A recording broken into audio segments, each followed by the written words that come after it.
হাসিনা এতই পাপ করেছে, এতই নির্লজ্জ পতন হয়েছে, শেখ হাসিনার বাংলাদেশে কোনোদিন সমাধিটা হবে না, ফিরে আসা তো দূরের কথা। ডিসেম্বরে দেশে ফেরার কথা বাদ দিন, শেখ হাসিনার কবরও বাংলাদেশে হবে না।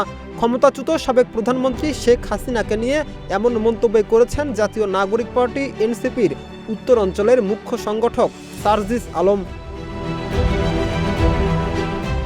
বুধবার সন্ধ্যায় রাঙ্গামাটিতে এনসিপির সাংগঠনিক সমন্বয় সভায় প্রধান অতিথির বক্তব্যে তিনি কথা বলেন। আলোচনা সভায় ৩ পার্বত্য জেলায় সুষম উন্নয়ন ও সম্পদের বন্টন নিশ্চিত করার দাবি জানিয়ে সার্জিস আলম উল্লেখ করেন, জেলা পরিষদে নির্বাচিত প্রতিনিধিত্ব নিশ্চিত করা প্রয়োজন। পার্বত্য অঞ্চলের শিক্ষা, স্বাস্থ্য ও যোগাযোগ ব্যবস্থার উন্নয়নের উপর গুরুত্ব আরোপ করে তিনি বলেন, পাহাড়ের মানুষের ন্যায্য অধিকার ও উন্নয়ন নিশ্চিত করতে হবে।